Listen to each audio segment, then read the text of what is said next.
Hello everyone. आज है 11 मई और आज इस वीडियो में हम बात करने जा रहे हैं आईडीएफसी फर्स्ट बैंक के बारे में। देखिए, आईडीएफसी फर्स्ट बैंक के हाल फिलहाल में ही नतीजे आए थे और नतीजे उतने अच्छे नहीं थे। उसके बाद थोड़ी सी गिरावट हमें जरूर देखने को मिली, लेकिन अब शेयर अगर देखने की कोशिश करें तो फिर भी संभल रहा है। कोई उतनी बड़ी गिरावट अभी भी हमें आईडीएफसी फर्स्ट बैंक के शेयर में देखने को नहीं मिली है रिजल्ट्स के बाद। वीडियो में हम डिस्कस करेंगे कि मैनेजमेंट के द्वारा एक बहुत ही बड़ा डिसीजन लिया गया है और वही डिसीजन डेफिनेटली शेयर को आने वाले दिनों में एक अच्छा ड्राइव दे सकता है। तो वो डिसीजन कौन सा है, खरीदारी के मौके है कि नहीं, उन सारी चीजों के बारे में इस वीडियो में हम डिस्कस करेंगे। लेकिन उससे पहले अगर आपने अभी तक चैनल को सब्सक्राइब नहीं किया तो प्लीज अभी इसे सब्सक्राइब कर लीजिए, क्योंकि आगे भी बहुत सारे वीडियोस हैं जो आपको काफी ज्यादा हेल्प करेंगे। उसके साथ साथ अगर आपने अभी तक मेरी टेलीग्राम चैनल को ज्वाइन नहीं किया है तो उसको भी ज्वाइन करना मत भूलिएगा, लिंक आपको डिस्क्रिप्शन में मिल जाएगा।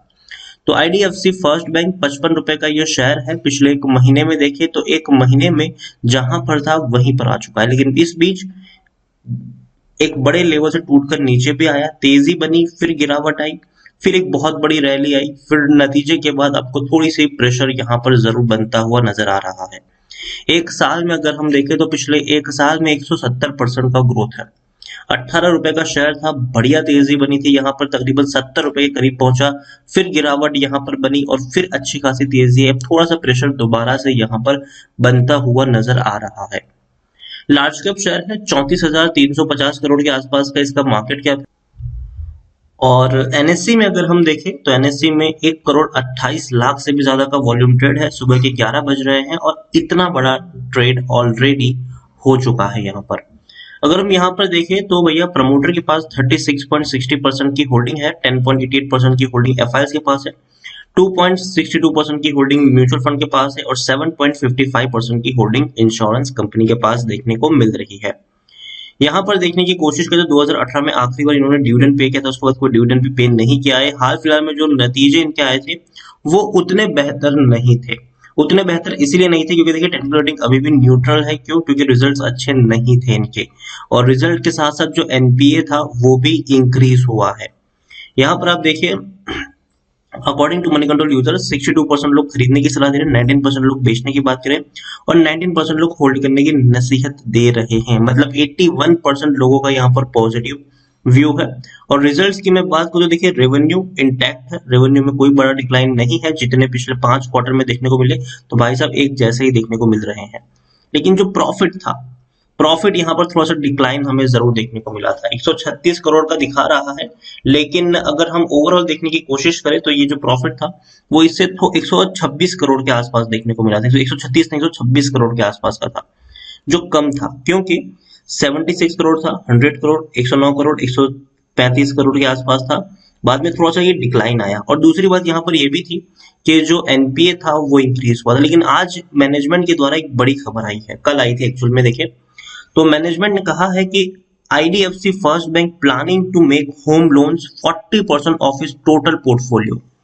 मतलब अगर आईडीएफसी फर्स्ट बैंक 100 रुपए लोन के तौर पर देती है तो भैया वो लोग प्लान कर रहे हैं कि 40 रुपए वो सिर्फ और सिर्फ होम लोन के लिए रखे।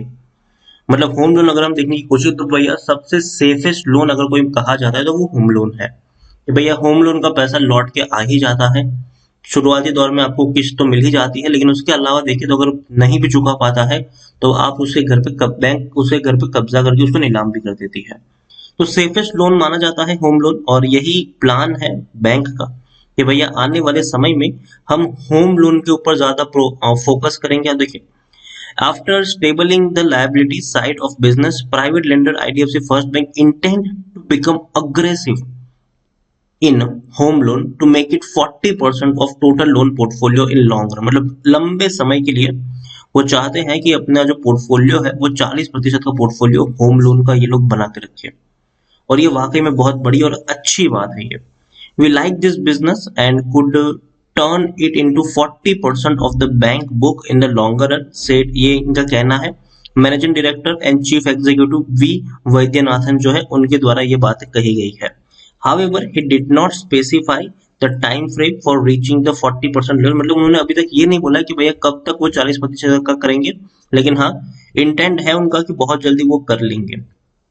अगर हम यहाँ पर एक और चीज देखें तो bank has started offering prime home loans to employees of top corporate starting at 6.90%।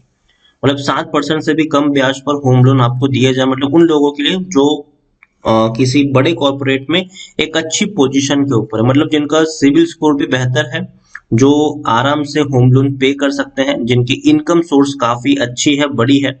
तो एक तरीके से कह सकते हैं भैया सेफ खेल रहे हैं ये। तो उनको कम ब्याज पर भी ये लोग जो लोन है उसको ऑफर करने वाले हैं, कर सकते हैं। तो एक अच्छी बात है, बेहतर चीज है, नया कह सकते हैं कि ग्रोथ जो है वो इससे और ज्यादा बढ़ने वाली है। हालांकि इस बात के जब रिजल्ट आए थे तो कुछ चीजें थी जो हमें यहाँ पर ध्यान देनी चाहिए थी। जैसे कि आप देखिए कि banks headlines bad loan matrix do not show undue pressure, मतलब अभी भी उतना बड़ा प्रेशर नहीं है, लेकिन फिर भी थोड़ा सा प्रेशर तो है। यहाँ पर एक और पॉजिटिव चीज अगर मैं आपको दिखाने की कोशिश करूँ तो retail loan have risen 67% of total loan as of March. मतलब मार्च क्वार्टर में जो रिटेल लोन बुक है वो 67% तक बढ़ा है। However the lender is not immune to second wave, मतलब अभी भी सेकंड वेव से ऐसा नहीं कि वो लोग इम्यून हो चुके हैं, झटका इनको भी लगा है। और वो झटके की अगर हम बात करने जाए तो बैड लोन जो है वो 4.01% ऑफ रिटेल बुक का देखने को मिला, जो हायर है क्योंकि पिछले क्वार्टर में 3.88% था। तो ये बढ़ा है कि जो रिटेल लोन बुक में जो बैड लोन्स थी वो बढ़ी है यहाँ पर, और ये कह सकते हैं कि आपके एक नेगेटिव पॉइंट यहाँ पर था, और यही वजह थी कि शेयर अभी भी उतना अच्छा उछाल नहीं दे पा रहा है। नतीजे उनके ना ही उतने अच्छे कह सकते हैं, ना ही उतने बुरे कह सकते हैं, लेकिन हाँ जो क्वार्टर दर क्वार्टर ग्रोथ दिखना चाहिए प्रॉफिट्स में वो हमें नहीं दिखा है, और यही एक नेगेटिव पॉइंट की तरह काम किया है। और बैड लोन्स भी थोड़ी बहुत इंक्रीज हुई है पिछले क्वार्टर के मुकाबले और पिछले साल के मुकाबले भी।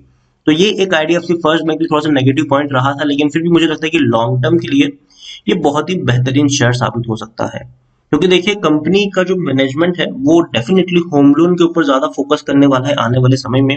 मतलब जो बैड लोन्स है वो आपको बहुत ही कम देखने को मिलेगी, और सेफ प्ले करने वाले हैं ये आने वाले समय में। और इतना ही नहीं, सिर्फ IDFC First bank credit card के बिजनेस में भी एंट्री कर चुका है, और काफी सस्ते और किफायती दाम पर क्रेडिट कार्ड आपको मुहैया भी करवा रहा है ये। तो कंपनी बैंक का जो बिजनेस है वो अच्छा चलना चाहिए आने वाले समय में। 55 रुपए का शेयर है, लॉन्ग टर्म में डेफिनेटली शेयर आपको 70-75 रुपए के आसपास ट्रेड करता हुआ दिख सकता है, लेकिन वहां तक पहुंचने से पहले काफी झटके भी खाता हुआ नजर आएगा। थोड़ी बहुत तेजी, थोड़ी बहुत गिरावट यहाँ पर आपको देखने को मिल सकती है।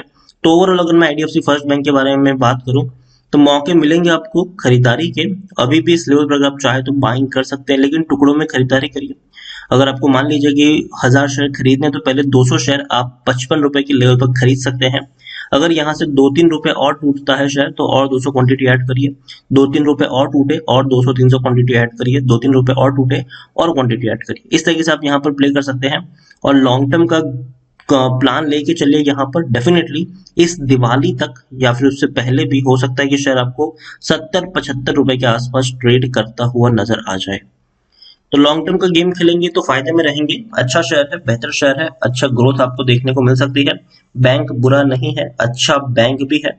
और काफी इस क्वार्टर के बाद अब आप नेक्स्ट क्वार्टर में जब रिजल्ट्स देखोगे तो आपको काफी अच्छे तरीके से इम्प्रूवमेंट देखने को मिल सकती है। देखिए कोरोना काल में बहुत सारे बैंक के ऊपर असर पड़ा है, लेकिन जैसे जैसे सिचुएशन संभलती जाएगी तेजी आपको दोबारा देखने को मिलेगी। जो गिरावट आई है वापस आपको तेजी भी देखने को मिल जाएगी।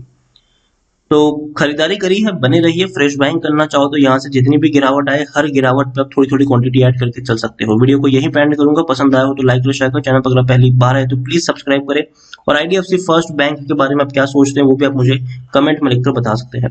Thank you.